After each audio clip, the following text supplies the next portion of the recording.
por estar hoy aquí en este día, en el cual nos hemos todos reunidos para venir a adorar a nuestro Dios.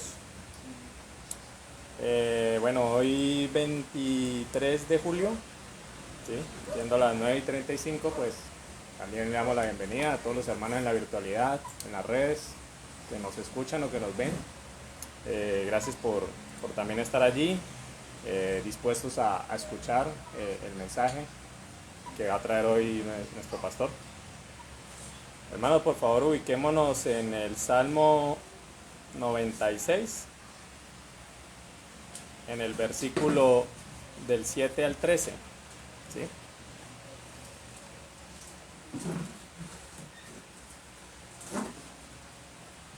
Por favor, me apoyan leyendo el versículo 7 y 8. Sí. Tributad al Señor, oh familia de los pueblos, dad al Señor la gloria y el poder, dad al Señor la honra debida a su nombre, traed ofrendas y venid a sus atrios. Bueno, allí en estos dos versículos, ¿sí? Podemos ver cómo pues arranca diciendo tributad, ¿no? Que la palabra tributad también pues significa rendir homenaje o reconocer alabanza, ¿no? a las cualidades de una persona. Vemos como el salmista allí en estos dos pasajes, en estos dos versículos, nos llama a reconocer, dice que la gloria y el poder, ¿no? El poder que merece nuestro Dios, ¿no? Ahora por favor leamos el versículo 9 del mismo 96.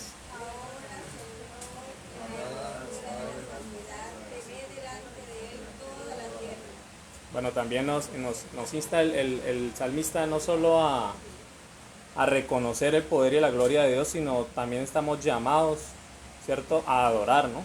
A adorar a nuestro Dios y que toda la tierra tiemble ante su presencia, ¿no? Porque pues el Dios es un Dios poderoso, ¿no? En el versículo 10 dice, decid entre las naciones, el Señor reina, también afirmó el mundo, no será conmovido, juzgará a los pueblos en justicia.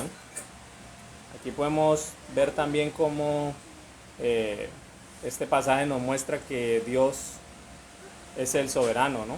Es el gobernante soberano universal, es quien juzga a las naciones con justicia, ¿no? Con juicio, ¿no?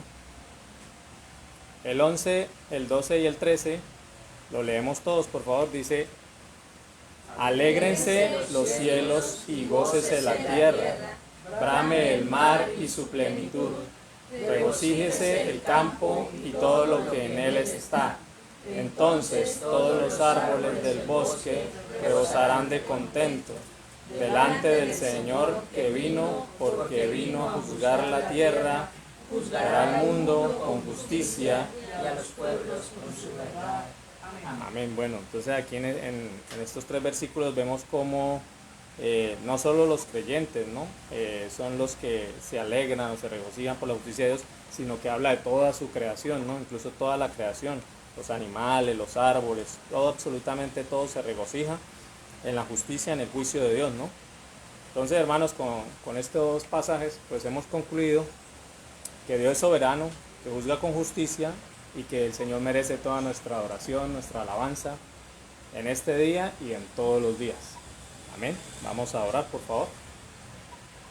Señor, te damos gracias, oh Padre bueno. Gracias, Padre celestial.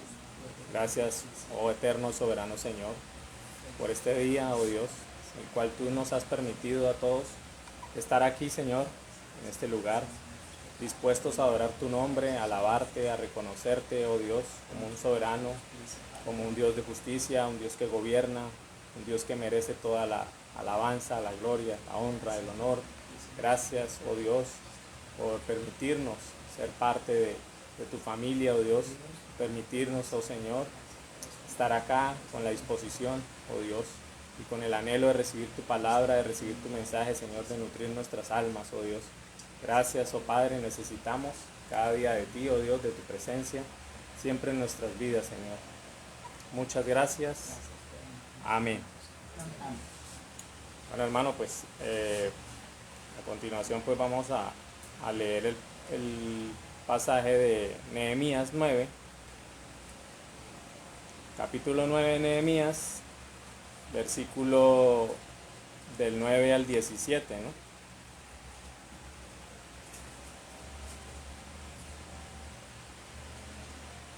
Nehemías 9.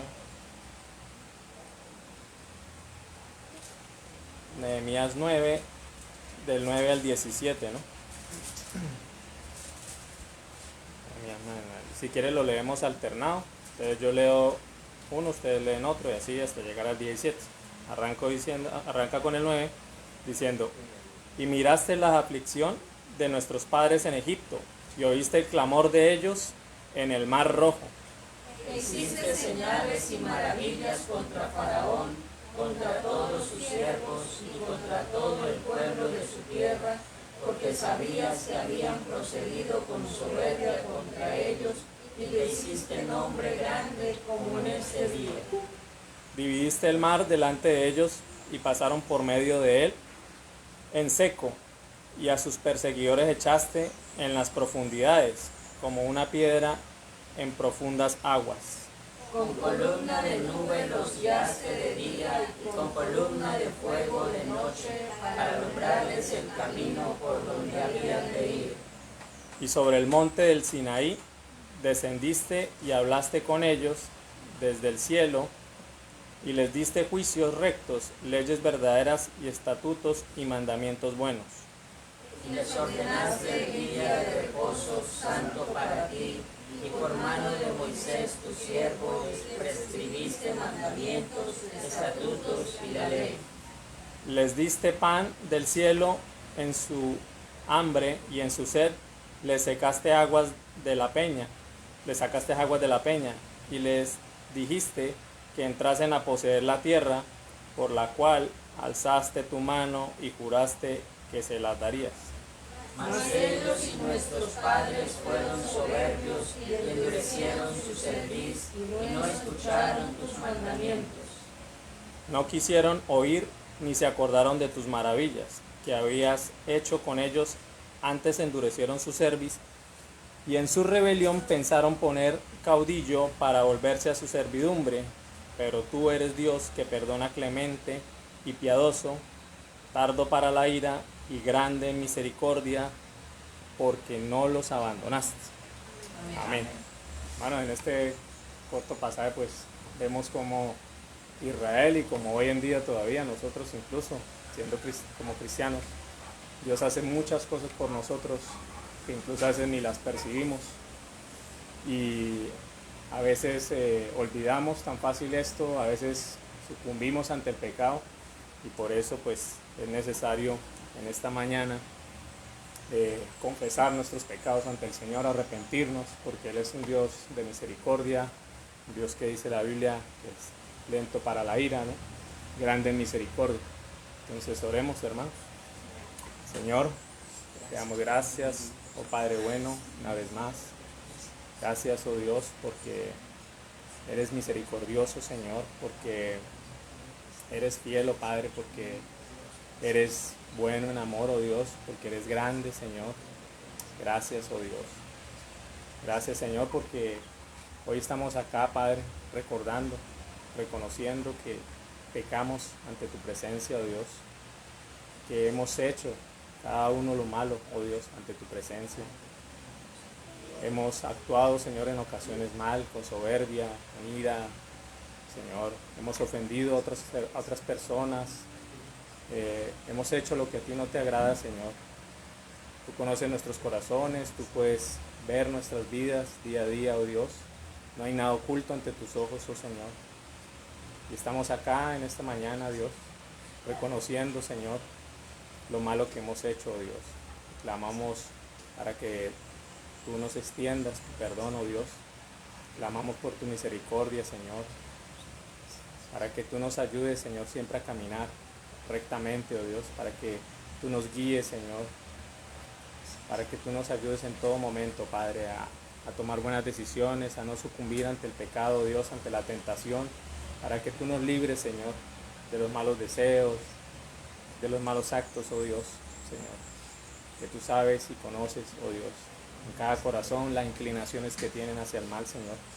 Te pedimos que nos ayudes a ser fuertes, oh Dios, nos ayudes, oh Señor, a rechazar todo aquello que a ti te desagrada, Padre, a reconocer cuando obramos mal, a reconocer cuando pecamos, Señor, ante tu presencia, Padre bueno. Ayúdanos, Señor, en todo momento, Padre amado, a tener un corazón recto, un corazón limpio ante ti, oh Dios, Señor, un espíritu renovado en todo momento, Padre.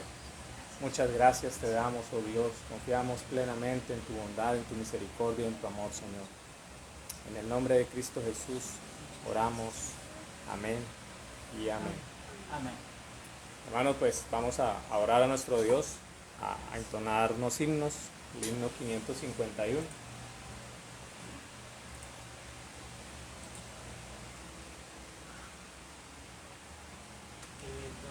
551, hermano.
Seguimos alabando a nuestro Dios con el himno número 76.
servicio. A continuación el hermano Yadín nos va a apoyar con la lectura.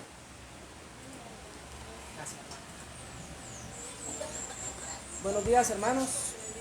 Les invito a abrir sus Biblias en el Evangelio de Lucas, Lucas capítulo 20, y vamos a leer desde el versículo 27 hasta el 40. Lucas 20, del 27 al 40. Esa no es. Lucas 20, desde el versículo 27 hasta el 40. En nuestra Biblia tiene un título, la pregunta sobre la resurrección. Vamos a leer de manera alternada. Yo leo el versículo 27 y usted el siguiente, así hasta el 40. Amén. Dice así la palabra del Señor, en el nombre del Padre, y del Hijo, y del Espíritu Santo. Llegando entonces algunos de los saduceos, los cuales niegan haber resurrección, le preguntaron Diciendo, Maestro, Moisés nos escribió, si el hermano de alguno muriere teniendo mujer y no dejare hijos, que su hermano se case con ella y levante descendencia a su hermano. Hubo pues 7 hermanos, y el primero tomó esposa y murió sin hijos. El segundo, el cual también murió sin hijos. La tomó el tercero, y así todos los 7, y murieron sin dejar descendencia. Finalmente murió también la mujer. En la resurrección, pues, ¿de cuál de ellos será mujer, ya que los 7 la tuvieron por mujer? Entonces respondió Jesús y le dijo, los hijos de este siglo se casan y se dan en casamiento. Mas los que fueren tenidos por dignos de alcanzar aquel siglo y la resurrección de entre los muertos, ni se casan ni se dan en casamiento. Porque no pueden jamás morir, pues son iguales a los ángeles y son hijos de Dios al ser hijos de la resurrección. Pero en cuanto a que los muertos han de resucitar, aún Moisés lo enseñó en el pasaje de la zarza, cuando llama al Señor Dios de Abraham, Dios de Isaac y Dios de Jacob. Porque Dios no es Dios de muertos, sino de vivos, pues para Él todos viven. Respondiéndole algunos de los escribas dijeron, Maestro, bien has dicho, todos, y no osaren preguntarle nada más. Amén. A continuación, el pastor Jorge con el sermón para los niños.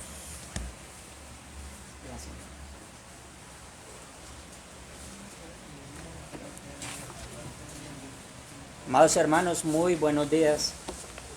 Como decía nuestro hermano José Alain, hoy 23 de julio del año 2023. Día 23 del año 23. Damos gracias al Señor por esta oportunidad. Obviamente pues vamos a estar reflexionando un poco allí en nuestra escuela bíblica infantil. Esto quiere decir que obviamente la palabra de Dios se ha extendido, no solamente para las personas que supuestamente tienen el entendimiento, sino también para aquellos que se están formando para el futuro. Esto quiere decir que van a ser los futuros creyentes maduros y fortalecidos, tanto espiritualmente como también en su madurez. A ello entonces vamos a reflexionar por un momento. Vamos a ubicarnos allí, Jorge Alexander, por favor, en nuestro pasaje, en nuestra pregunta. En el día de hoy, quizás allí nuestros hermanos en el Google Meet a lo mejor tienen problemas de conexión. Por ahora pues vamos a ir avanzando nosotros allí. Así es de que sean todos ustedes bienvenidos a este lugar, mis amados hermanos, allí quienes están en los perfiles de Facebook. La gracia del Señor sea con cada uno de los que nos pueden ver y escuchar a través de estos medios también. Vamos a estar ubicados allí en nuestra pregunta, la formulamos, la respondemos y luego entonces avanzamos. Mientras allí se acomoda nuestro hermano allí en los equipos, vamos a estar ubicados por favor en algunos textos o en algunos pasajes que quiero compartir con todos ustedes. Uno de ellos, por favor, se ubica en Ezequiel 36:31. ¿Alguien? Ezequiel 36:31. Jeremías 13:23. ¿Alguien está en Jeremías 13:23? Alguien más lo hace en Isaías 55:7. Y por último, entonces nos ubicamos en 1 Corintios 15:57. 1 Corintios 15:57, uno más, Proverbios 28:13. Esto simplemente para alimentar pues el tema que nos compete en el día de hoy. Cuando estén todos ubicados, entonces iniciamos. Voy citando y vamos entonces hablando del tema. Bien. Tenemos allí nuestra pregunta en el día de hoy. Vamos a admitir a todos que están allí. Bienvenidos mis hermanos allí en la virtualidad. Dios Todopoderoso les bendiga y les guarde. Sean bienvenidos. Estamos reflexionando allí en la pregunta en nuestra Escuela Bíblica Infantil, pregunta número 56. La pregunta dice, ¿qué es arrepentirse? A lo que respondemos todos. Sentir el pecado, aborrecerlo, abandonarlo por ser detestable a la vista de Dios. Eso es lo que significa o es como podemos nosotros transmitir el sentido de qué es arrepentirse. Entonces, sentir realmente el pecado, luego aborrecerlo y abandonarlo. Eso es algo así como cuando nos dan a nosotros una medicina que no nos gusta, apenas sabemos que no es de buen sabor, automáticamente tratamos de desecharla. Pero la cuestión es que aquí no tenemos una medicina para el cuerpo, tenemos un mal para el cuerpo y tenemos de paso un mal también para nuestra alma. ¿Cuál es ese? El pecado, del cual nosotros debemos arrepentirnos. Entonces, vamos a mirar allí Job. Voy a leer para ustedes el capítulo 42, está ahí en nuestra cita, versículo 4 al 6, ustedes simplemente van a seguirlo. Dice así: oye, te ruego, y hablaré, te preguntaré, y tú me enseñarás. De oídas te había oído, mas ahora mis ojos te ven. Por tanto me aborrezco y me arrepiento en polvo y ceniza. Bueno, lo que Job está diciendo es que él había escuchado algo, algunas nociones del Señor, pero no lo había visto en su plenitud, en su gloria, hasta que no pasó por todo ese proceso. Quien ha leído el libro de Job puede constatar realmente por el proceso que lo pasó el Señor. Allí lo pulió y lo formó de tal manera entonces que él mismo dice: ahora sí te preguntaré, tú me enseñarás. Te había oído de oídas, pero ahora sí te veo. ¿A qué lo llevó esto de poder conocer y ver al Señor? Lo llevó a él mismo a aborrecerse en su condición. Bien, ya lo habíamos visto un poco más adelante en este mismo escrito de Job, donde él dice que prefería morirse y que deseaba no haber nacido y una serie de cosas. Pero ¿por qué Job nace? Porque era un propósito establecido por Dios, como todos nosotros. Así es de que, en este caso, Dios le estaba mostrando simplemente para qué propósito lo había llamado. Ahora, pregunta para todos. ¿Cuánto creen ustedes que el hombre natural siente que pesa el pecado?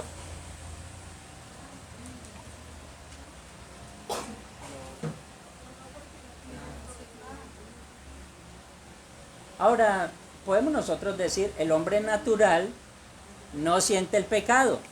Y alguien pregunta, ¿por qué? La respuesta es, porque está muerto en delitos y pecados, y por lo tanto un muerto no siente. Un muerto no siente cuánto pesa el pecado. ¿Por qué? Porque de hecho está acostumbrado simplemente a vivir en él. Así de que no lo sabe.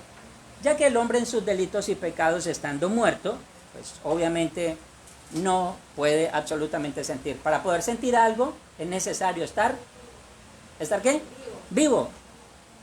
Ahora el Señor nos llamó de muerte a vida. Antes no sentíamos el pecado, ahora sí lo sentimos. Job mismo dice, ahora me aborrezco y me arrepiento en polvo y ceniza. Esto solamente cuando tuvo esa relación directa con el Señor. Bien, primero Dios nos da vida y luego nos muestra nuestra condición. Al tener ahora un corazón de carne podemos sentir los devastadores resultados del pecado. Esto es lo que ahora sí conocemos. El punto que encontramos nosotros allí es la primera parte de la respuesta, sentir el pecado. Ya dijimos, un muerto no siente.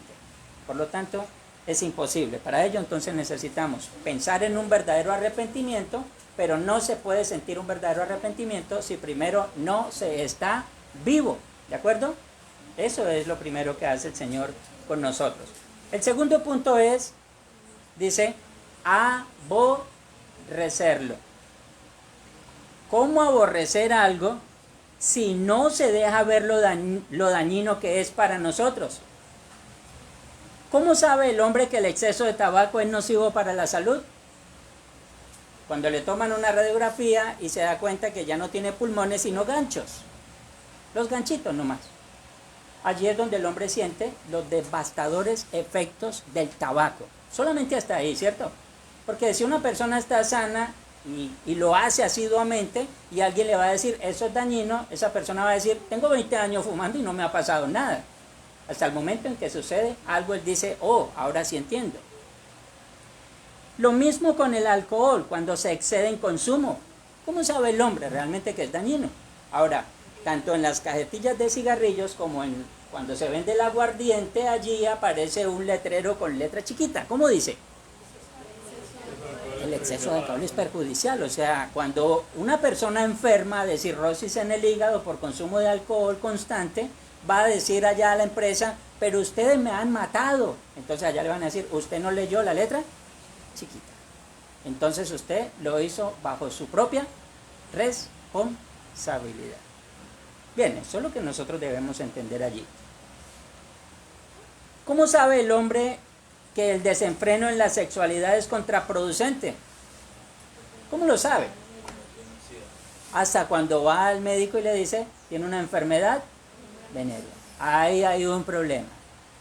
Entonces ahí dice, oh, sí, hasta ahora me doy cuenta de eso. Naturalmente, nosotros los seres humanos necesitamos llegar casi al abismo para darnos cuenta del daño que nos estamos causando. Por eso necesitamos que el Señor obre en nuestros corazones. Nuestros hijos no van a saber eso si nosotros realmente no los llevamos a los pies de Cristo. Lo hemos repetido innumerables veces. Como padres tenemos una gran responsabilidad para con nuestros hijos, para que ellos puedan entender estas cosas desde el principio. Muchos de nosotros que estamos aquí ya en nuestra adultez no supimos esas cosas, lamentablemente, porque no hubo nadie que nos transmitiera ese claro mensaje. Pero ahora nuestros hijos cuentan con un privilegio. ¿Cuál es? ¿Cuál es? Estoy hablando a los padres. ¿Cuál es el privilegio con el cual cuentan nuestros hijos? Que tienen padres que son creyentes. Claro, ese es el privilegio del cual gozan nuestros hijos. Nosotros no pudimos tener ese privilegio, algunos de nosotros. Bien, Jeremías 13:23 dice lo siguiente. ¿Alguien lo tiene por ahí? Jeremías 13:23. La mano más rápida del oeste. El etíope su piel y el leopardo sus manchas.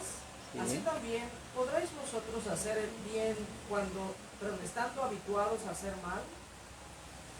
Dos ejemplos coloca ahí. ¿Cuáles son, hermano? El etíope y el del leopardo. Bueno, uno no puede mudar de piel, o sea, de color, y el otro no se le pueden quitar sus manchas, porque es algo en ellos natural. No pueden ir en contra de su propia naturaleza.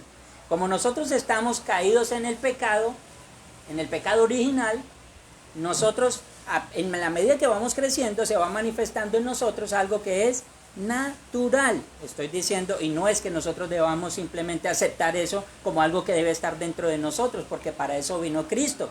Cristo vino para deshacer las obras del enemigo. A eso fue que vino el Señor. Ahora, esto mismo, como sucede con estos dos ejemplos en Jeremías, sucede con el pecado.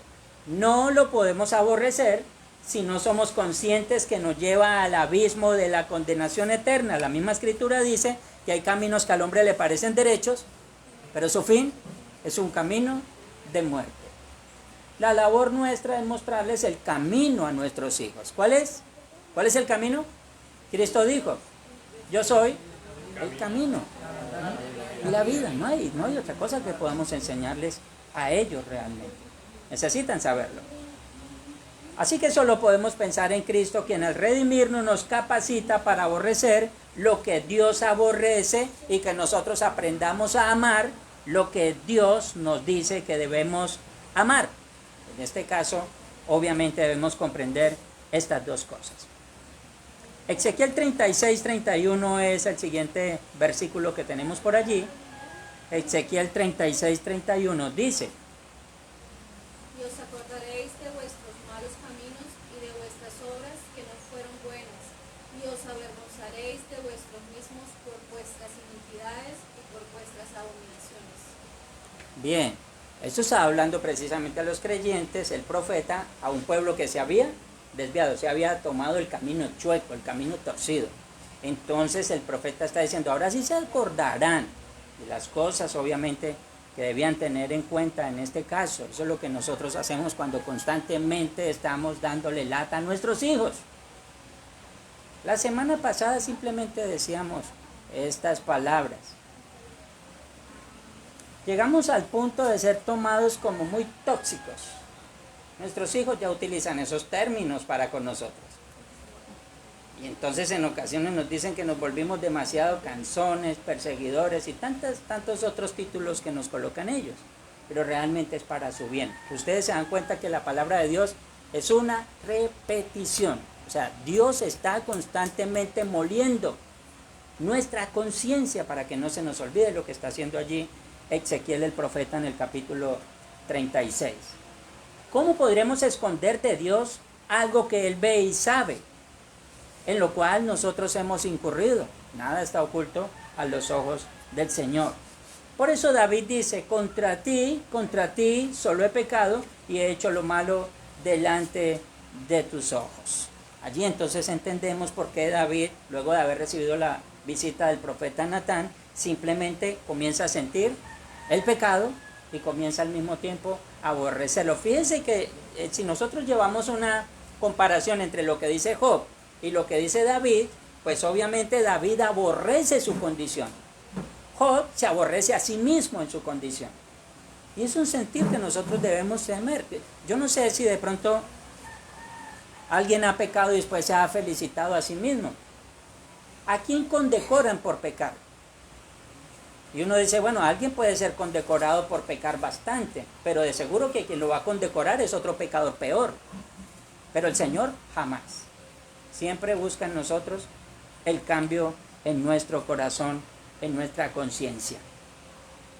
Por último, debemos abandonar lo que es detestable a los ojos de Dios. Entonces dice, y la tercera parte dice, y abandonarlo. Miren que son tres cosas que aparecen allí: sentirlo, aborrecerlo y abandonarlo. Quien confiesa sus pecados y se aparta, dice la Escritura, alcanzará misericordia. No que confiesa sus pecados y se queda ahí. Es el que los confiesa y se aparta. Entonces por eso aparece muy bien allí en la respuesta. Dice aborrecerlo y abandonarlo, o sea, dejar de hacerlo. Encontramos Isaías 55:7, como dice por allí. 55:7. Deje el impío su camino y el hombre inicuo sus pensamientos, y vuélvase al Señor, el cual tendrá de él misericordia, y al Dios nuestro, el cual será amplio en perdonar. ¿Qué es lo primero que dice allí en el imperativo? Dice que Deje. Lo que está diciendo el Señor obviamente es una orden. Está ordenando algo. Entonces dice allí, deje el impío su camino. Al analizar este verso de Isaías, está hablando del mismo pecado, expresado en maneras diferentes. Volvamos a citarlo allí, hermana, por favor. deje El impío su camino. y el hombre inicuo sus pensamientos. Ahí. Uno tiene que dar su camino y el otro sus pensamientos, pero habla del inicuo y el impío. ¿Cuál es la diferencia entre los dos? Ninguna. Los dos obviamente son pecadores. La cuestión es que está nombrando o está afirmando el pecado de diferentes maneras, pero el pecado es el mismo. Obviamente está diciéndole a uno su camino y el otro sus malos pensamientos. Al analizar allí este verso de Isaías, está hablando del mismo pecado expresado en maneras diferentes y practicado sin ningún límite. ¿Quién es el que frena al hombre de su alocada carrera? Pues Dios mismo, indudablemente. Primera de los Corintios 15:57 cita. 15:57 dice, Sí. más gracias sean dadas a Dios que nos da la victoria por medio de nuestro Señor Jesucristo. Gracias sean dadas a Dios quien nos da la victoria. Mi hermano, la victoria para nosotros, estoy hablando de los adultos, padres de familia y los que van a ser padres de familia pronto. La victoria no la conseguimos por nosotros mismos. Cuando lleguemos a la meta final, no vamos a decir cuánto nos esforzamos, lo logramos y gracias a nosotros mismos estamos aquí. No. Pablo mismo dice, gracias sean dadas a Dios que nos da la victoria. Y esta victoria fue lograda única y exclusivamente a través de Cristo. Por eso cuando hablamos de qué es arrepentirse, cuando ustedes escuchen a alguien diciendo que se arrepintieron por sí mismos, que llegó un momento donde se acostaron a dormir y soñaron que tenían que arrepentirse, por favor no crean eso. Lo que dice la Escritura es que es el Señor el que nos llama a nosotros al arrepentimiento y lo produce en nosotros porque el Señor produce en cada uno de nosotros el querer como el hacer por su buena voluntad. Esto no es algo que nazca en el hombre. ¿Por qué? Como comenzamos diciendo, un muerto no siente el pecado.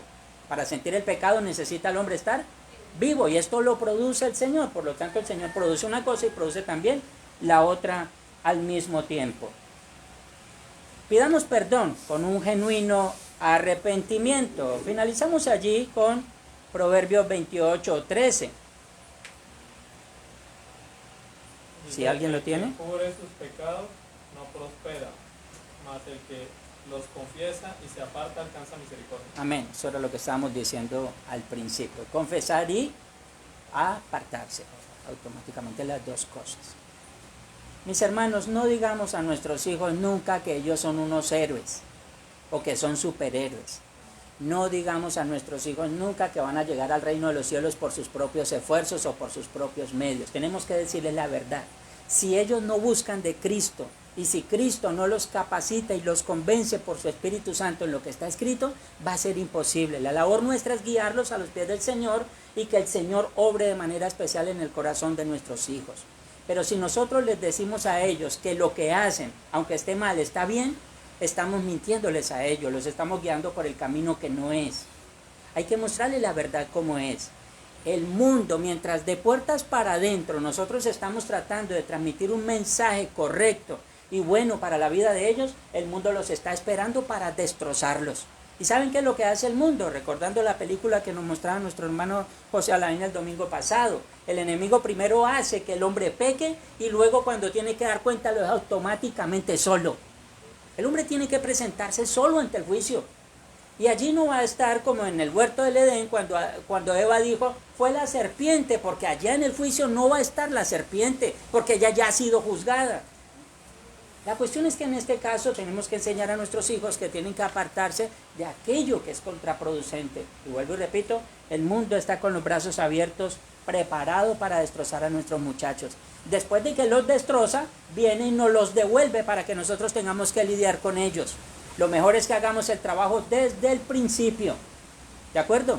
Ustedes saben que si van a sembrar un árbol frutal, tienen que primero preparar la tierra, tienen que abonar la tierra, tienen que colocar vitaminas en la tierra, porque así es como ustedes van a esperar tener algún día un buen fruto. Si queremos ver fruto en nuestros hijos, tenemos que preparar la tierra, preparar sus corazones. Tenemos que abonar sus corazones con la palabra de Dios para el día de mañana ver en ellos un buen fruto. Es lo que el Señor dice y es lo que naturalmente nosotros conocemos. Así que mis queridos amigos, no dejemos de escuchar y de obedecer el llamado del Señor. Leo muy rápidamente para ustedes, dice lo siguiente. La palabra de Cristo mora en abundancia en vosotros, enseñándoos y exhortándoos unos a otros en toda sabiduría, cantando con gracia en vuestros corazones al Señor, con salmos e himnos y cánticos espirituales. Y todo lo que hacéis, sea de palabra o de hecho, hacedlo todo en el nombre del Señor Jesús, dando gracias a Dios Padre por medio de Él. Amén. Que el Señor capacite a ustedes, queridos jóvenes, queridos niños, para el futuro. Que Dios les guarde y les sustente. De seguro para ustedes, queridos niños y jóvenes, será de mucho provecho. Padres, no descuidemos nuestra responsabilidad.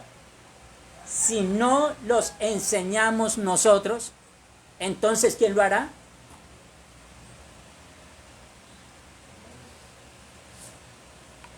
No entreguemos a nuestros hijos a que nos los corrijan espiritualmente en la escuela. No es en los colegios, no es en las universidades donde van a corregir a nuestros hijos. ¿Saben dónde es? En casa. Allí es donde podemos transmitirles a ellos valores. Allí es donde podemos transmitirles a ellos valores espirituales. Allí es donde podemos transmitirles a ellos realmente la solución para este mundo muerto en delitos y pecados. Que el Señor nos ayude, padres de familia, que el Señor les dé sabiduría y los capacite. Nuestros hermanos allí en las redes sociales, que el Señor obre de manera especial en cada uno de ustedes. Sabiduría, sobre todo, pidamos al Señor que podamos adquirir sabiduría. Amén. ¿Quién desea orar por los niños? ¿Quién desea hacerlo? Gracias, mi hermano. Oremos, por favor. Pongámonos todos sobre nuestros pies. Vamos a orar por nuestros hijos. Señor, Padre Celestial, Padre nuestro, que está en los cielos, Señor, estamos acá hoy en esta mañana reunidos, oh Padre. Gracias. Queremos escuchar, Señor, el mensaje para los niños, oh Padre, para los jóvenes que se encuentran aquí en este lugar y que escuchan en la virtualidad, Señor. Gracias por esto. Te pedimos, oh Padre bueno, que los guardes, que dirijas a los padres, oh Dios, de cada joven, de cada niño, oh Dios, de esta congregación, para que tengan la responsabilidad, oh Dios, en sus corazones de instruirlos en tu palabra, como tú lo demandas, Señor. Recordando constantemente, oh Dios, todo lo que has llevado, Señor, a través del tiempo, todas las cosas que has hecho por la humanidad caída, Dios, el perdón que nos has brindado a todos aquellos que nos acercamos ante ti. Dios, guarda la vida de todos los jóvenes, de los niños que se encuentran acá, sus corazones, Señor. Ayúdalos, oh Padre bueno, para que ellos sean diligentes, para que siempre se dirijan, oh Dios, hacia tus caminos, siempre sean atraídos por ti, Espíritu Santo. Que tu presencia esté allí siempre sobre sus corazones, sobre sus mentes, sobre Dios. Guárdalos de este mundo, Dios, tan corrompido que hoy en día tenemos, tan sexualizado, Dios. Ayúdalos, Señor, a ser dirigidos por ti, guarda sus mentes, sus pensamientos, lo que ven, lo que escuchan, oh Dios, estando en los colegios, en la calle, oh Dios, o con otras personas que no conocen de ti, guárdalos, oh Dios, de ideas corrompidas, de ideas, oh Dios, que no te agradan, Señor. Te pedimos, oh Dios, por ellos. Te damos gracias, Señor, por este momento, Padre, en el nombre de Cristo Jesús. Amén. Amén, Señor. Gracias una vez más, Señor, por esta mañana. Quiero orar primeramente por los padres de familia, Señor, quienes estamos aquí, quienes están allí en la virtualidad, para que tú nos capacites, nos des sabiduría, entendimiento, Señor. Permite que claramente, Señor, podamos hablar a nuestros hijos en temas como la sexualidad, en temas como las drogas, el alcoholismo y tantas cosas, Señor, que ellos necesitan entender. Padre, te pedimos que los ayudes a ellos a afinar muy bien su oído, porque tu palabra dice que las malas conversaciones corrompen las buenas costumbres. Señor, y también vemos como cita el proverbista Salomón, cuando habla a su hijo diciendo que si los pecadores le quisieran engañar, que no lo consintiera. Señor, por favor, ayuda a nuestros hijos. Ayúdanos a nosotros como padres. Ayúdalos a ellos a tomar buenas decisiones. ¿Con qué clase de personas se están relacionando, Señor? Y permite que puedan ser sabios, Señor, al momento de compartir con otra persona. Dios mío, encomendamos la vida de nuestros hijos, la salvación de nuestros hijos en tus manos benditas, Señor. Ayúdanos a nosotros a cumplir con nuestra parte, con nuestra labor, y permite también que ellos sean dóciles, Señor, al llamado que hace tu palabra para el corazón de ellos. Por eso los encomendamos, Señor, una vez más en esta mañana, y pedimos que sobre ellos se haga tu santa y soberana voluntad. Todo esto, Padre bendito, en Cristo Jesús, tu Hijo, nuestro Señor y Salvador. Amén y amén. Pueden tomar asiento, mis queridos hermanos. Sea Dios bendiciendo de manera especial a la familia. Muy bien, mis hermanos. Vamos directamente a nuestro tema que nos compete en el día de hoy. Y es precisamente el capítulo 22 del Evangelio según San Mateo. Recordemos que estamos en las 3 discusiones seguidas que el Señor tiene acerca de ciertos temas. Vamos con la segunda en el día de hoy, obviamente. Y pues vamos a estudiar un poquito acerca de esto. Mateo 22, versículo 23 hasta el 33. En tanto vamos nosotros leyendo, pues vamos a recordar que ya tuvimos una lectura paralela o una lectura de apoyo. Esta obviamente nos relaciona las dos cosas, tanto Marcos, Lucas, como también el evangelista Mateo nos cuenta acerca de esta situación. Dice la escritura lo siguiente. Leo en favor de todos ustedes. Aquel día vinieron a él los saduceos que dicen que no hay resurrección y le preguntaron diciendo: Maestro, Moisés dijo, si alguno muriere sin hijos, su hermano se casará con su mujer y levantará descendencia a su hermano. Hubo pues entre vosotros 7 hermanos, el primero se casó y murió, y no teniendo descendencia dejó su mujer a su hermano. De la misma manera también el segundo y el tercero hasta el séptimo. Y después de todos murió también la mujer. La resurrección pues, ¿de cuál de los 7 será ella mujer, ya que todos la tuvieron? Entonces respondiendo Jesús les dijo: erráis ignorando las escrituras y el poder de Dios, porque en la resurrección ni se casarán, ni se darán en casamiento, sino serán como los ángeles de Dios en el cielo. Pero respecto a la resurrección de los muertos, ¿no habéis leído lo que fue dicho por Dios cuando dijo: yo soy el Dios de Abraham, el Dios de Isaac y el Dios de Jacob? Dios no es Dios de muertos, sino de vivos. Oyendo esto la gente se admiraba de su doctrina. Amén. Oremos por un momento una vez más. Señor, como dirían antiguamente los reformadores, no somos tan competentes para tratar estos temas, Señor. Por eso no confiamos, Señor, en nuestra propia sabiduría. Por eso tampoco confiamos, Señor, en nuestro conocimiento. Solamente confiamos en ti, Señor. Quita al hombre, ponte tú, Señor. Pedimos la asistencia de tu Espíritu Santo para ser guiados a toda verdad y a toda justicia, Señor. Ya que la competencia no depende de nosotros, Señor, solamente de ti. Y pedimos, Padre, que nos ayudes en esta mañana para poder reflexionar en tu palabra.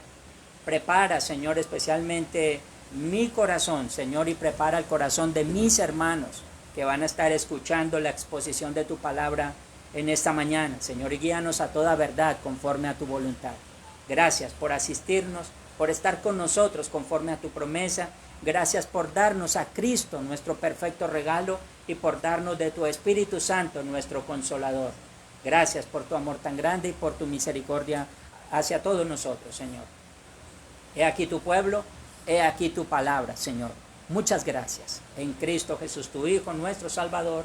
Amén y amén. Muy bien, mis hermanos. Vamos a reflexionar hoy con el título ¿Esposa de quién? Bueno, ese será nuestro título en el día de hoy.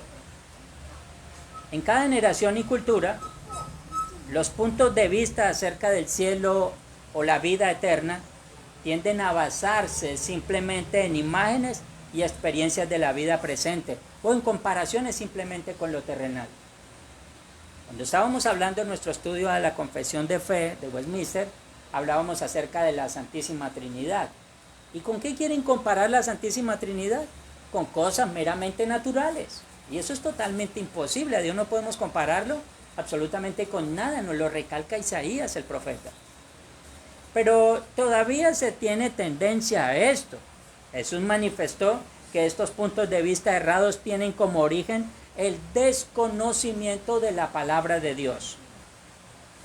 No debemos considerar la eternidad enmarcada en nuestras ideas, ni tampoco entender a Dios en términos meramente humanos.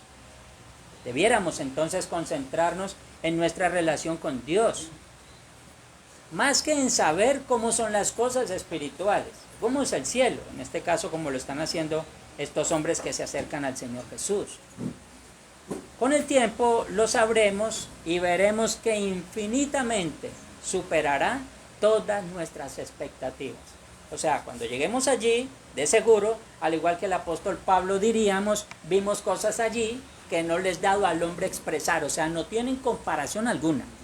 Por lo tanto, no podemos nosotros simplemente llenarnos de expectativas y tratar de definir las cosas de Dios a nuestra propia forma. Todo esto lo digo simplemente por lo que el relato nos cuenta. En esta segunda confrontación, los saduceos se alistan para formular su ataque. Obviamente, como ellos no creían en la doctrina de la resurrección, ni en la existencia de los ángeles, ni en la continuidad de la vida eterna, es comprensible por qué se prepararon para confrontar al Señor solos. Nos damos cuenta que en la confrontación anterior estaban fariseos y estaban los saduceos. En este caso ellos solamente confrontan al Señor de esta manera y lo hacen solos porque no era posible que estuvieran ahí los fariseos por lo menos mediando en esa discusión. Porque al Señor obviamente no lo iban a tocar absolutamente con ninguna clase de preguntas, sino que se iba a formar una confrontación entre ellos mismos.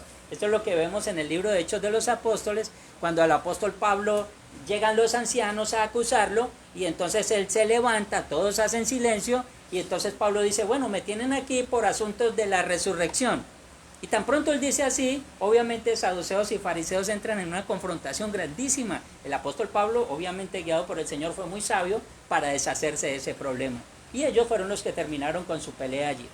Bien, aquí en este caso, obviamente ellos se curan en salud y se van solitos. Por lo menos hacen esta confrontación solitos para que nadie supuestamente los estorbara.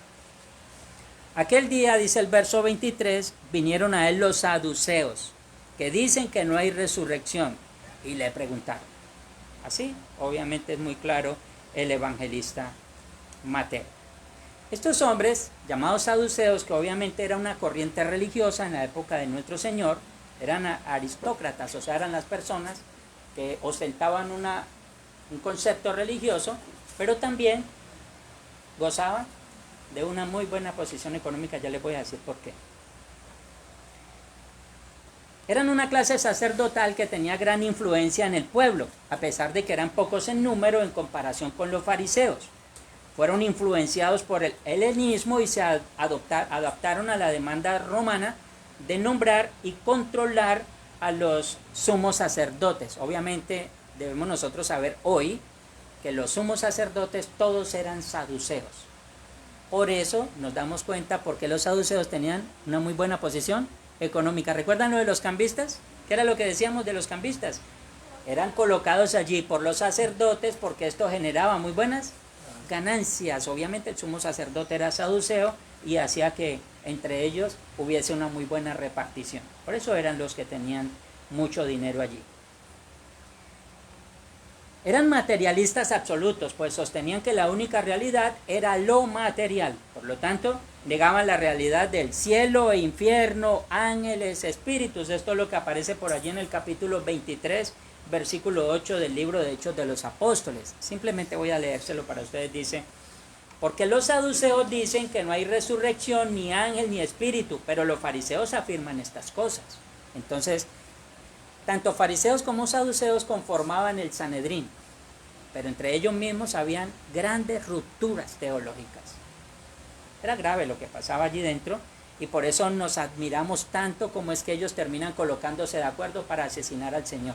Ellos tenían grandes y profundas diferencias, mas sin embargo se colocaron de acuerdo en una sola cosa y les funcionó. Terminaron asesinando a nuestro Señor Jesús. Ellos rechazaban también la ley oral. Se apoyaban básicamente en los libros mosaicos, o sea, en el Pentateuco. Para ellos lo único que existía eran los primeros 5 libros, para ellos era lo que ellos consideraban como la voluntad de Dios. El resto obviamente no les convencían demasiado. Y luego entonces vamos a saber también por qué. Minimizaban la importancia de los libros poéticos y los escritos de los profetas. La doctrina de la resurrección surgió tarde en el Antiguo Testamento. O sea, los primeros 5 libros no hacen referencia a esta doctrina tan contundentemente, como si lo hacen los libros que vinieron después de estos libros primeros que fueron escritos. Y obviamente, por ser así, fue que ellos automáticamente rechazaron estas doctrinas. O sea, si alguien hablaba de la resurrección, obviamente ellos decían, los primeros 5 libros no hacen una referencia tan contundente, por lo tanto, no lo creemos. Bien, mientras que los fariseos observaban todo el Antiguo Testamento y ellos decían, pues sí lo creemos, porque sí hay referencias. Entonces ahí había, vuelvo y repito, diferencias. Nada extraño para este tiempo en que supuestos teólogos se dieron a la tarea de cercenar y dividir también la palabra de Dios. Bueno, cuando estos saduceos decían que solamente existía la voluntad de Dios en 5 libros, pues obviamente estaban echando al olvido los que vinieron después. Hoy en día entonces simplemente se dice que el Antiguo Testamento es un libro mandado a recoger, que ya no es vigente, por lo tanto ya no se considera como la voluntad de Dios. Y eso nos coloca a nosotros en graves diferencias teológicas. Toda persona que considere una doctrina bíblica debe considerar toda la Biblia, porque toda la Biblia es la voluntad de Dios para el creyente. En el Antiguo Testamento está la promesa y en el Nuevo Testamento está el cumplimiento de esta promesa. Eso debemos tenerlo, obviamente, todos claros. Basando su premisa, obviamente, en algo que luego vemos nosotros allí en el versículo 24. Moisés dijo. Esta es la premisa en la cual ellos basan su argumento. Y no en la extensión de las escrituras, más en las que convenientemente ellos podían usar, usando un argumento como palanca para socavar el buen nombre y la perfección de la doctrina de nuestro Señor Jesús. Dice el verso 24 lo siguiente, leamos todos. Diciendo, Maestro, Moisés dijo, si alguno muriere sin hijos, y su hermano se casará con su mujer y levantará descendencia a su hermano. Aquí hay 2 cosas que deben llamarnos mucho la atención. En primer lugar, estos hombres, al igual que en la semana anterior que hablábamos de esto, se acercan y le dicen al Señor, Maestro. Y esto no lo hacen realmente porque ellos consideraban que el Señor era un maestro, lo están haciendo desde un punto de vista hipócrita. Estaban simulando que realmente consideraban que el Señor era un maestro cuando no lo consideraban así. Entonces comienzan a hablarle acerca de la ley. Moisés dijo así. Bien, obviamente el pasaje usado fue Deuteronomio en el capítulo 25, versículos 5 y 6. Me gustaría que ustedes por favor se ubicaran allí.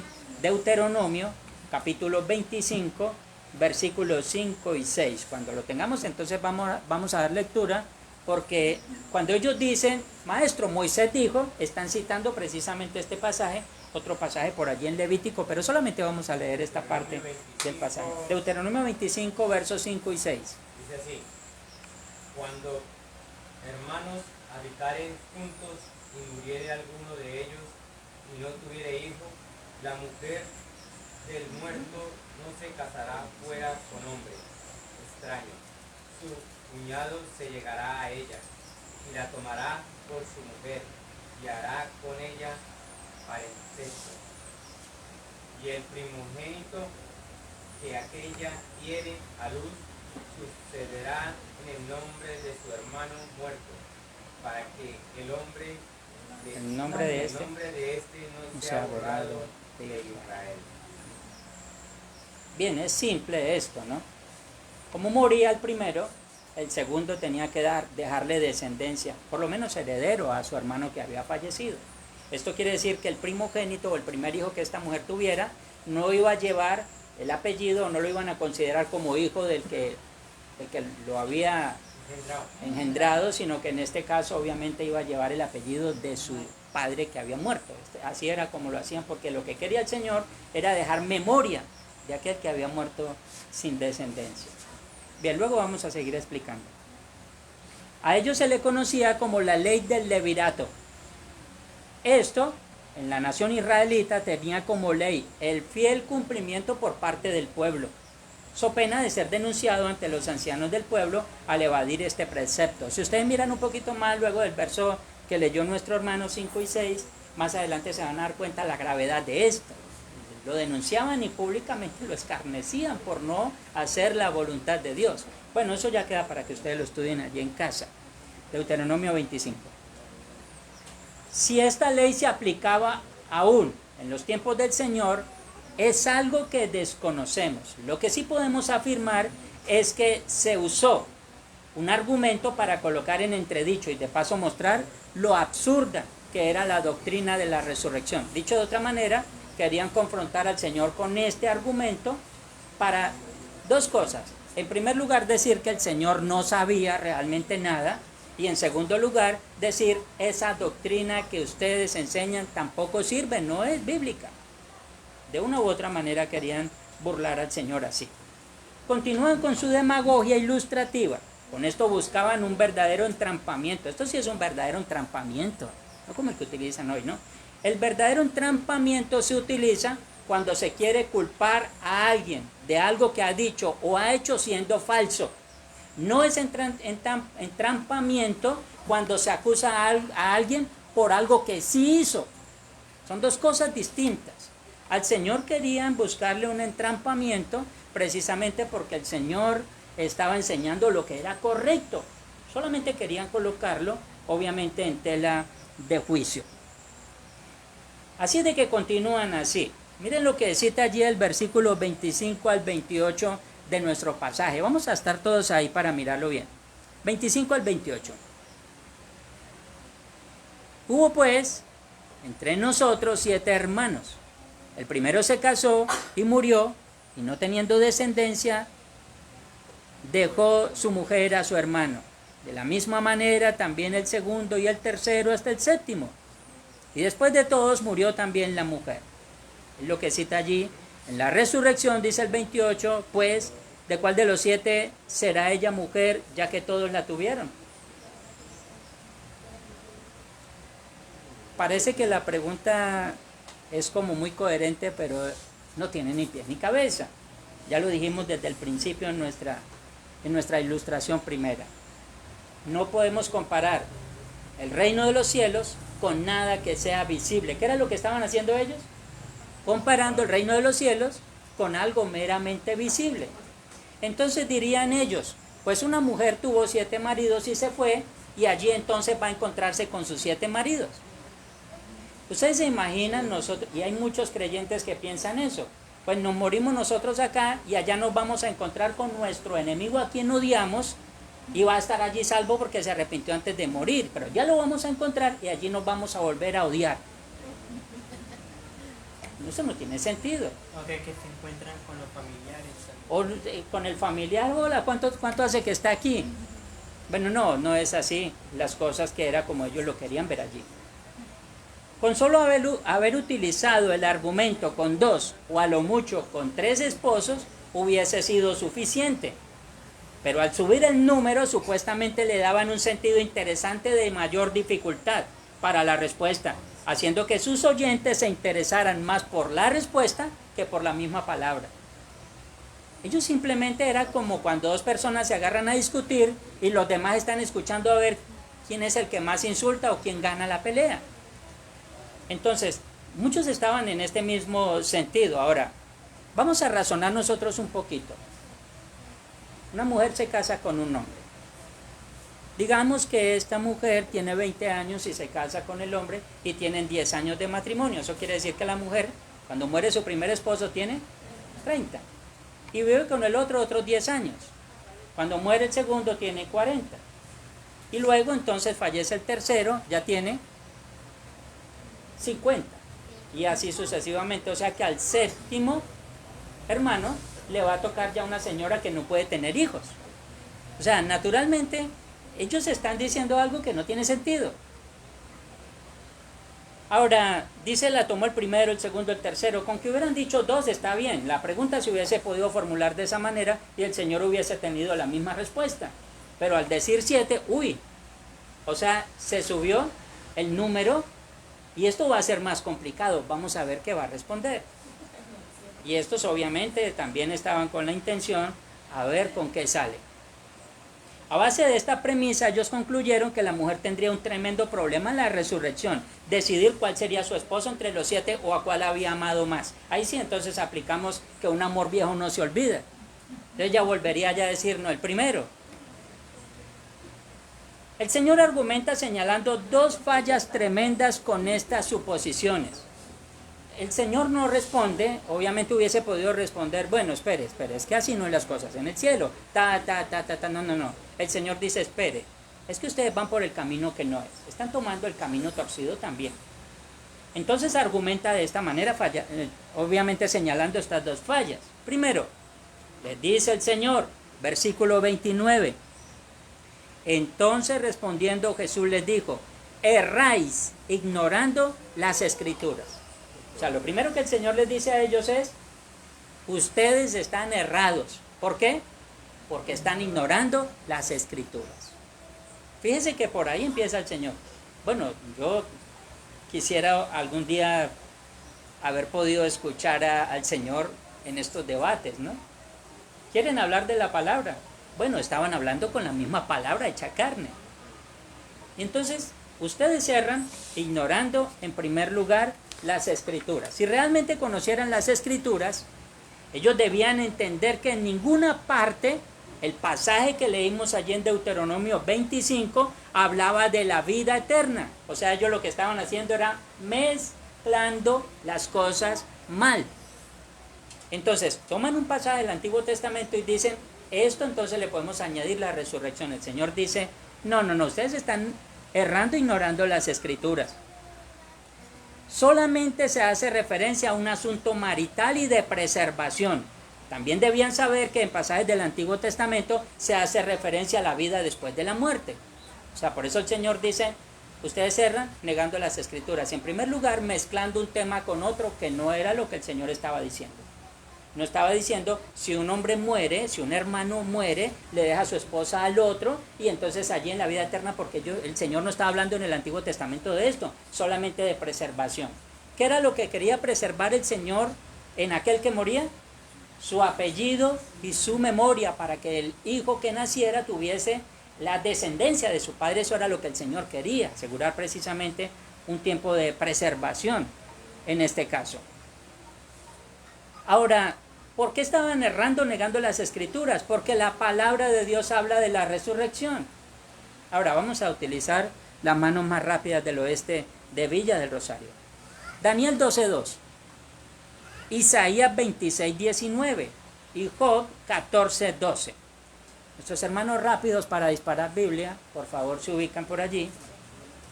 Daniel 12:2, Isaías 26:19 y Job 14:12. Daniel 12:2. ¿Cómo dice 12:2? Y muchos de los que duermen en el polvo de la tierra serán despertados, unos para vida eterna y otros para vergüenza y confusión perpetua. ¿De qué está hablando ahí? De la resurrección. Ahora, obviamente ellos decían, es que solamente son los primeros 5 libros, pero el Señor está diciendo, o está admitiendo el Señor, que estos textos que nosotros citamos allí en Daniel también son inspiración divina. Dicho de otra manera, el Señor está canonizando los libros que vinieron después de los primeros 5. Esto lo está haciendo el Señor. Ahora, Isaías 26:19, protoevangelio, ¿cómo dice? 26:19. Tus muertos vivirán, sus cadáveres resucitarán. Despertad y cantad, moradores del polvo, porque tu rocío es cual rocío de hortalizas, y la tierra dará sus muertos. ¿De qué está hablando ahí? La resurrección. Te van a levantar muertos. Job 14:12. Así el hombre yace y no vuelve a levantarse, hasta que no haya cielo, no despertará ni se levantará de su sueño. Bueno, esto podemos decir que es algo profético, ¿no? Nosotros estamos esperando cielo nuevo y tierra nueva. Lo que Job está diciendo ahí, no despertarán hasta que no haya un cielo nuevo, una tierra nueva. Bueno, hasta que no haya vida. Hablando obviamente de los últimos tiempos. Esto no se trata de basar un argumento en un texto de la Escritura, sino en conocer las Escrituras. Como creyentes, no podemos formular una doctrina como si estuviéramos cosiendo una colcha de retazos. Estos saduceos, aunque aparentaban conocimiento, realmente ignoraban lo más básico del mensaje. Ignoraban lo más sencillo. Ahora, por allí voy a citar muy rápidamente el Salmo de algo que dice para todos nosotros. Ustedes simplemente lo van a relacionar allí con todo lo que hemos dicho. Dice: se alegró por tanto mi corazón y se gozó mi alma. Mi carne también reposará confiadamente, porque no dejarás mi alma en el Seol, ni permitirás que tu santo vea corrupción. Me mostrarás la senda de la vida, en tu presencia y plenitud de gozo. Delicias a tu diestra para siempre. Amén. Este texto es aplicado en el Nuevo Testamento para nuestro Señor Jesús. Ahora, la Escritura dice en el resto del Nuevo Testamento que si Jesús resucitó, nosotros también con Él resucitaremos. Esto simplemente dice así, aunque obviamente David lo estaba aplicando a sí mismo en su tiempo cuando lo escribió, inspirado por el Espíritu Santo. Bien, ¿a quién entonces se aplica este pasaje que leímos en Salmos? Pues obviamente a Cristo mismo. Para nosotros, las primicias de la resurrección. Segundo punto, ya dijimos, en el primero el Señor les dice a ellos, descubriendo por dónde iban. En primer lugar, erraban negando las Escrituras. En segundo lugar, el Señor mismo les explica una segunda falla. Dice, ustedes están errando ignorando el poder de Dios. En primer lugar, no conocían las Escrituras, y en segundo lugar, desconocían el poder de Dios. Con esto entonces simplemente vamos a citar los textos que hemos leído de la resurrección, tanto en Daniel y otros textos más que por tiempo no los podemos citar. Isaías y Job obviamente nos están hablando a nosotros de una resurrección. Lo que no podemos nosotros es relacionar una resurrección en el cielo como si fuera igual a lo que estamos viviendo nosotros aquí en la tierra, que la Escritura dice que allí no habrá pecado, ni enfermedad, ni dolor, ni tristeza, ni aflicción. O sea, es totalmente incomparable con lo que nosotros pudiéramos pensar acá en la tierra. Así de que les dice a ellos, erran negando el poder de Dios. Es como aparece en la parte B del versículo 29. Dice, erran ignorando el poder de Dios, así como aparece ahí en la parte B. Los saduceos ignoraban entonces la naturaleza de la vida futura, y por eso Jesús procede a explicarla a ellos, con el fin de eliminar el problema en la mente de estos mismos personajes. En la vida terrenal, los seres humanos mueren, y por este hecho la procreación es necesaria para reponer a los que desaparecen. Por eso nos damos cuenta que todos los días mueren personas y todos los días nacen. ¿Para qué? Para la preservación de la vida. Esto era lo que el Señor quería decir allí en Deuteronomio 25. En el cielo, en cambio, no existe la muerte y tampoco la necesidad de la procreación. ¿Por qué? ¿Ah? En el cielo no existe la muerte, por lo tanto no es necesaria la procreación. Ya, por eso nosotros encontramos en Apocalipsis donde dice el Señor que allí habrán multitudes de toda tribu, lengua y nación.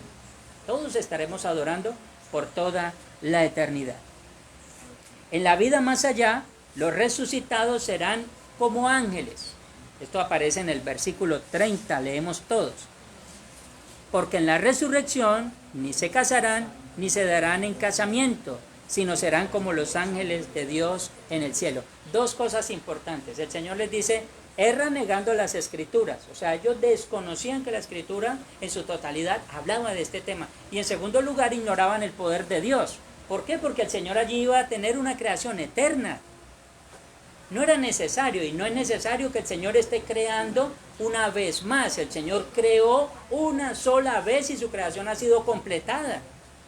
De tal forma que allí obviamente no vamos a encontrar esta situación. Nótese, no seremos ángeles, no, seremos como los ángeles. No en esencia, no en esencia. Ojo con lo que voy a decir, no seremos como los ángeles en esencia. Pues los hijos de Dios fueron creados a imagen y semejanza de Dios. ¿Los ángeles? No. Ya ustedes cuando leen Hebreos en el capítulo 1 dice, ¿a cuál de los ángeles ha dicho Dios, mi hijo eres tú? Hablando de Cristo. Y resulta que nosotros con Cristo somos hijos de Dios y somos con Cristo coherederos. Los ángeles siempre están con el Señor. Nosotros estamos aquí en un tiempo de preparación para ir por toda la eternidad con el Señor. Entonces, en ese sentido, no en el sentido de esencia, seremos como los ángeles. En aplicación, entonces, al igual que los ángeles, ya no tendremos instintos terrenales. En esto sí seremos como los ángeles. O sea, no vamos a estar sujetos a esta debilidad física. Por lo tanto, tenemos nosotros que entender que los ángeles allí en el cielo no tienen problemas de ninguna clase de debilidad como la tenemos nosotros en este cuerpo. Eso hace obviamente que sean diferentes a nosotros, pero cuando estemos allí vamos en forma técnica a ser como los ángeles, simplemente en ese mismo sentido. Bien, no se debe buscar otro significado a esta afirmación, excepto que los ángeles no tienen relaciones conyugales entre sí. Eso quiere decir que allí el Señor no está oficiando matrimonios, no está oficiando bodas, tampoco están bautizando angelitos. Allí no está pasando eso. Vuelvo y repito, porque el Señor ya tiene una creación completa. Por eso cuando el Señor dice, seremos como los ángeles, el Señor precisamente está hablando de la relación conyugal. No tendremos nosotros problemas allí.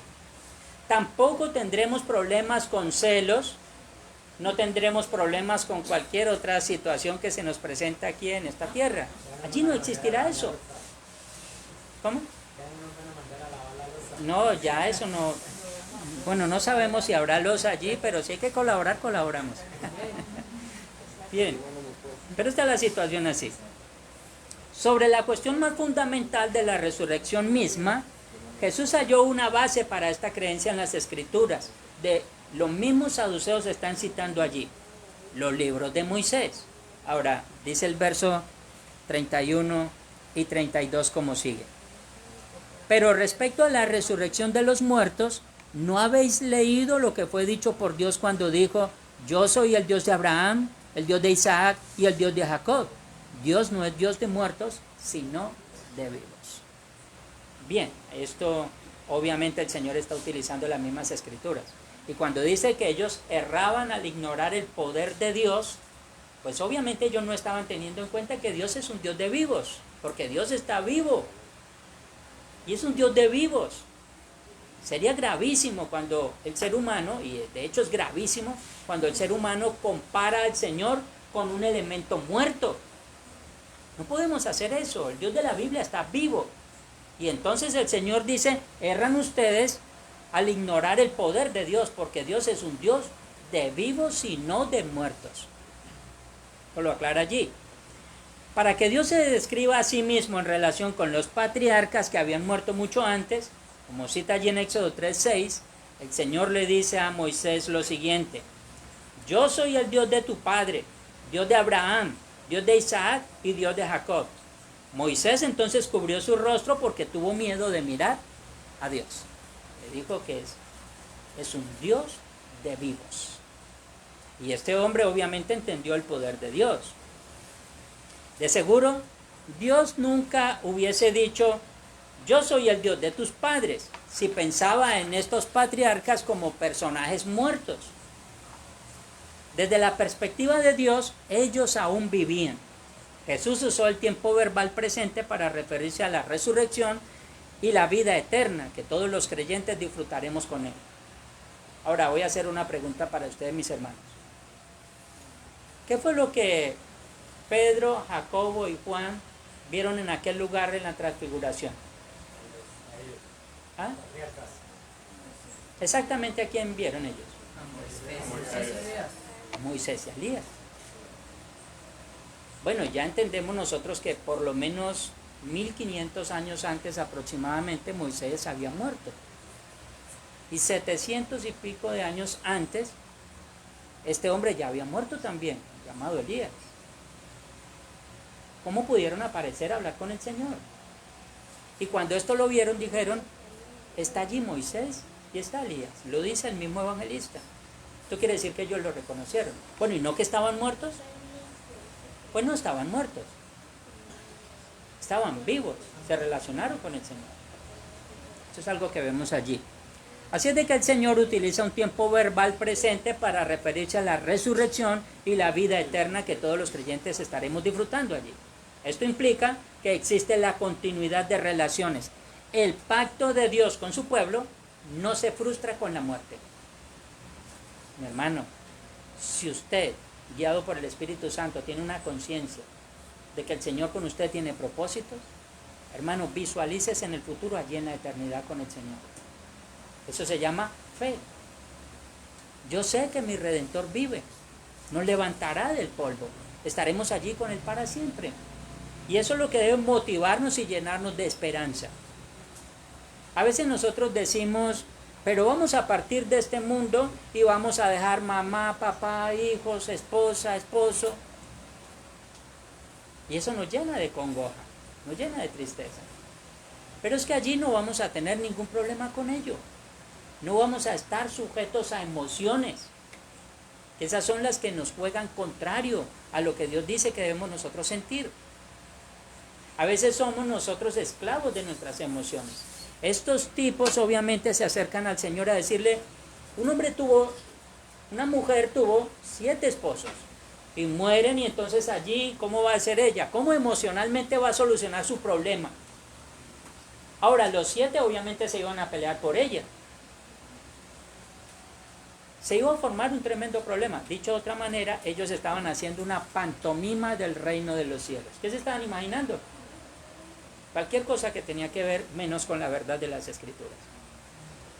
Basándose en esta revelación, el creyente debe evitar los 2 extremos heréticos. Primero, creer meramente en la inmortalidad del alma sin cuerpo, como lo afirmaban los griegos, por un lado, y segundo, por otro lado, creer en la continuación en la eternidad de las mismas relaciones físicas y materiales como aquí las vivimos en la tierra. Son 2 cosas supremamente graves. ¿Saben qué es lo que pasa? Los griegos consideraban que el alma estaba presa en este cuerpo. El cuerpo era pecaminoso y el alma era pura. ¿Qué dice la Escritura del alma y el cuerpo en la caída? Que los 2 quedaron totalmente contaminados. Y el Señor primero viene a tratarnos en nuestra alma para que cambien nuestras acciones. Eso quiere decir que lo que hace pecaminoso nuestro cuerpo no es la carne, sino nuestra alma que quedó contaminada. El Señor vino a limpiar ambos. Por eso el cuerpo tiene que pasar por un proceso de purificación y luego el Señor lo levantará y nos dará un cuerpo nuevo, o sea, restaurado. Eso es lo que el Señor está pensando allí en la resurrección. Por otro lado, pensar que la eternidad va a ser un lugar como lo que vivimos acá, ya lo he dicho hasta la saciedad. No debemos nosotros caer en ese extremo herético allí. Termina diciendo el verso 33, oyendo esto la gente se admiraba de su doctrina. Admirarse es como abrir los ojos grandes. Como el término es como si el hombre se saliera de sí. O sea, el Señor lo sacó de sí. Como cuando uno queda abismado, como cuando uno queda, no esperaba que me saliera con eso. Entonces es más o menos lo que tiene que ver el término maravillarse. La gente se llenó de temor y se maravillaron del extenso y profundo conocimiento del Señor. ¿Qué más podrían ellos esperar? ¿Acaso era un maestro más del montón? ¿Podrían en algún momento hacer retroceder la sabiduría máxima? El Señor nunca necesitó consejeros. El Señor tampoco necesitó quien le instruyera. Él vino a enseñarnos su voluntad y aunque en medio de tanta oposición, su palabra hasta el día de hoy prevalece. Llevando esto al cumplimiento de lo dicho por el apóstol Pedro. Esto es lo que dice el apóstol. Siendo renacidos, no de simiente corruptible, sino de incorruptible, por la palabra de Dios que vive y permanece para siempre. Porque toda carne es como hierba y toda la gloria del hombre como la flor de la hierba. La hierba se seca, la flor se cae, mas la palabra del Señor permanece para siempre. Y esta es la palabra que por el Evangelio os ha sido anunciada. El Señor le dijo a Nicodemo, os es necesario nacer primero. Estos saduceos lo que no conocían era un nuevo nacimiento. Tenían delante de ellos la vida y no pudieron verla. Realmente lo único que hicieron fue contrariar al que nos da vida. Ahora, pensaríamos nosotros que con esto ya era suficiente. Y los fariseos, quizás estando un poquito más atrás, estaban aplaudiendo diciendo, eso queríamos que los colocara en su puesto. Ellos habían tenido discusiones largas por este tema, pero nunca habían llegado a nada. Ya dije que ellos compartían el Sanedrín, ellos estaban allí en el lugar donde ellos eran los consejeros y los que daban las soluciones espirituales al pueblo, pero ellos tenían grandes y profundas diferencias. Nunca habían podido llegar a un acuerdo. Ahora imagínense, el Señor está dejando a estos hombres callados. ¿Qué pensarían los fariseos? Hasta ahora escuchamos la respuesta de tanto que hemos peleado nosotros y no hemos podido llegar a nada. Pero ahí está la respuesta. Y uno pensaría que esto dejaría satisfechos a los fariseos. La respuesta es no. Para la semana que viene, por favor no se lo vayan a perder, porque estos fariseos se enfilan de nuevo y atacan al Señor de otra forma. Tremendo, ¿cierto? Uno dice, bueno, los saduceos quedan callados. Primero fueron los fariseos, los saduceos quedaron allí, el Señor los coloca en su lugar. Luego los saduceos atacan al Señor, el Señor coloca a los saduceos en su lugar. Los fariseos, lejos de sentirse satisfechos, dicen, ahora toca utilizar otro argumento, ya ese no sirvió. Y sigue el Señor llevando la misma situación. Amados hermanos, créanme, la Escritura enseña que nosotros no tenemos un Dios limitado. No tenemos un Dios débil. Gocemos de su presencia. Busquemos su sabiduría. Descansemos en Él. Sus promesas son reales. Y en todo el contexto de las Escrituras nos muestra también que su amor es inalterable. No es aquel que ama hoy y mañana aborrece, porque Él no está sujeto a pasiones como las nuestras. No es aquel que hoy promete una cosa y mañana cambia de parecer. Él no es hijo de hombre para mentir. No es aquel que abraza y mañana golpea. Ese no es el Dios de la Biblia. Confiemos en Él. Si hay asuntos en los cuales necesitamos nosotros tener alguna claridad de algo que deseemos saber, vayamos a las Escrituras. Todo lo que tenga que ver, obviamente, con la palabra del Señor. Pidamos a Él que nos llene de sabiduría, avancemos, confiemos y gocémonos en el Señor. La vida es corta, disfrutémosla, agradando al Señor que nos dio vida. Amén. Oremos, hermanos, por favor. Bendito Señor, Padre, gracias una vez más por esta mañana, por este tiempo, por esta oportunidad, por la vida que nos ha regalado, por permitirnos reflexionar en tu palabra. Gracias, Señor, porque ahora podemos encontrar en ti la sabiduría máxima. Señor, cuando tú confrontaste a estos hombres que con conciencia y voluntad creyeron que te podían colocar a ti en un entredicho, Señor, gracias por maravillarnos a nosotros también, Señor, con la forma como tú, Señor, obraste, la manera como tú confrontaste, Señor. Gracias porque no te dejaste nunca provocar, todo lo hiciste con sabiduría. Gracias porque nos muestras también la quietud, la humildad, Señor, que tú tenías. Hubieses podido responder de otra manera, pero no lo hiciste. Señor, gracias por mostrarnos esta verdad. No solamente nos quedamos con la aclaración que tú haces en tu palabra acerca de estos temas, Señor. Nos quedamos también con la forma como tú lo hiciste, Señor. Gracias por mostrarnos esa quietud, esa sabiduría, esa humildad. Gracias porque no nos muestras a un maestro que se sobresalta, a un maestro que se deja llevar por sus propias argumentaciones o por sus propias emociones. Gracias porque todo lo hiciste claramente y contundentemente, Señor. Y ahora te pedimos que nos ayudes, que nos llenes de sabiduría, que permitas que tu nombre sea glorificado a través de nuestras palabras, a través también de nuestras acciones. Dios mío, que echemos mano a tu palabra, a la vida eterna, y que con ella entonces, como se cita allí en el Nuevo Testamento, podamos nosotros dar defensa de nuestra fe. Gracias por esta mañana, por mis hermanos que han llegado a este lugar, por mis hermanos que han estado allí atentos en la virtualidad. Padre, te pido tus bendiciones para todos nosotros y permitas también que tu nombre siga siendo extendido, Señor, en aquellos corazones que necesitan conocerte. Gracias por este tiempo, por tu iglesia y por la atención prestada en esta mañana. Sea tuya la gloria, la honra, el honor y el poder, ahora y siempre y por todos los siglos, en Cristo Jesús, nuestro Señor y Salvador. Amén y amén.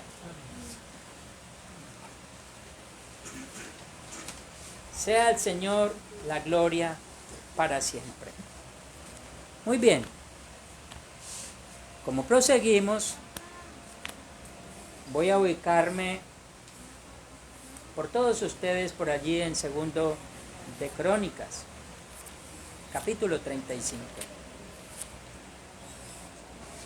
Lo he dicho en algunas otras ocasiones, mis hermanos, esto obviamente tiene que ver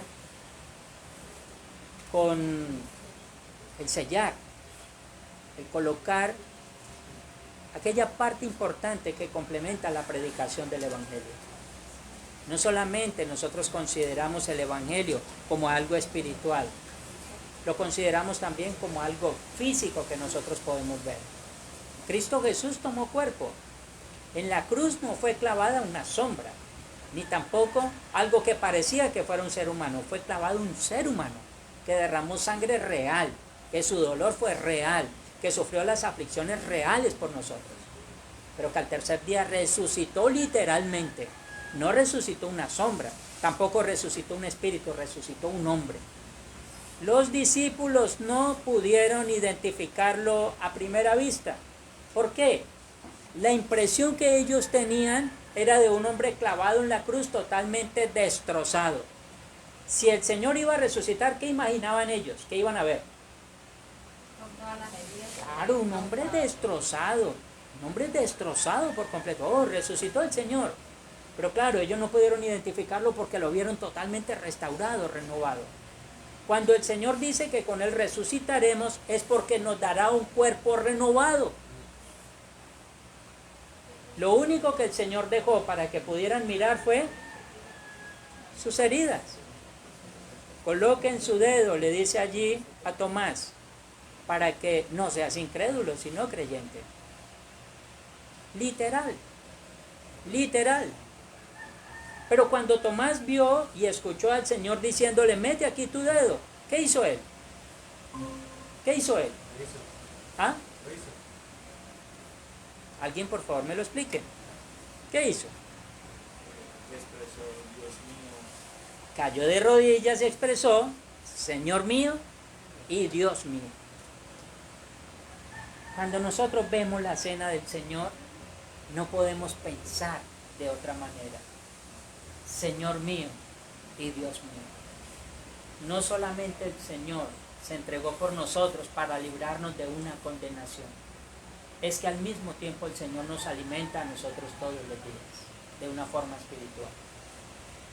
Así es de que hoy vamos a honrar al Señor, como dicen las Escrituras. Y sacrificaron la Pascua, y esparcían los sacerdotes la sangre recibida de mano de los levitas, y los levitas desollaban las víctimas. Tomaron luego del holocausto para dar conforme a los repartimientos de las familias del pueblo, a fin de que ofreciesen al Señor según está escrito en el libro de Moisés, y asimismo tomaron de los bueyes. Y asaron la Pascua al fuego conforme a la ordenanza, mas los que habían sido santificados lo cocieron en ollas, en calderos y en sartenes, y lo repartieron rápidamente a todo el pueblo. Después prepararon para ellos mismos y para los sacerdotes, porque los sacerdotes, hijos de Aarón, estuvieron ocupados hasta la noche en el sacrificio de los holocaustos y de las grosuras. Por tanto, los levitas prepararon para ellos mismos y para los sacerdotes, hijos de Aarón. Mis hermanos, la Pascua era para ellos alimentarse. Ellos lo hacían de una manera literal, nosotros de una forma espiritual. Y al mismo tiempo física, como ya lo dijimos. Asimismo, los cantores, hijos de Asaf, estaban en su puesto conforme al mandamiento de David, de Asaf y de Emán, y de Jedutún, vidente del rey. También los porteros estaban a cada puerta, y no era necesario que se apartasen de su ministerio, porque sus hermanos los levitas preparaban para ellos. Así fue preparado todo el servicio al Señor en aquel día, para celebrar la Pascua y para sacrificar los holocaustos sobre el altar del Señor, conforme al mandamiento del rey Josías. Y los hijos de Israel que estaban allí celebraron la Pascua en aquel tiempo y la fiesta solemne de los panes sin levadura por 7 días. Nunca fue celebrada una Pascua como esta en Israel desde los días de Samuel el profeta. Ningún rey de Israel celebró Pascua tal como la que celebró el rey Josías, con los sacerdotes y levitas, y todo Judá e Israel, y los que se hallaron allí, juntamente con los moradores de Jerusalén. Esta Pascua fue celebrada en el día 18 del rey Josías. Amén. Yo quiero añadir un poquito más a las escrituras, pero no es algo mío, ¿no? Es que allí dice que nunca fue celebrada una Pascua como esta. Y yo les digo, sí, se ha celebrado una Pascua mucho más grande que esa. ¿Saben cuál fue? En el mismo momento cuando el Señor se sentó con sus discípulos y partió el pan diciendo, este es mi cuerpo. Ahora nosotros podemos decir, nunca se ha celebrado una Pascua como esta. Es el Señor entregándose por todos nosotros. Visualizaban algo material. Nosotros visualizamos algo eterno. Nunca se ha celebrado una Pascua como esta. El Señor, en su bondad, quiso que nosotros pudiésemos ver su gloria de esta manera. Su sangre fue derramada, pero no fue derramada por la debilidad de un hombre. Fue derramada por la grandeza y la soberanía de un verdadero rey. Ahora lo vemos como el libertario de todos nosotros. Vamos a honrar al Señor. Oremos. Bendito Dios, gracias una vez más en esta mañana, por este tiempo, por esta oportunidad. Gracias por darnos vida en abundancia. Gracias por renovar nuestras fuerzas. Gracias, Señor, por multiplicar, Señor, cuando estamos debilitados, Señor, en nosotros nuestras fuerzas. Te adoramos, te bendecimos. Gracias por esta mañana y por este tiempo. Santifica los elementos que han sido cuidadosamente preparados y permite que ahora podamos disfrutarlos delante de tu presencia. Te exaltamos y te bendecimos, Señor. Amén y amén.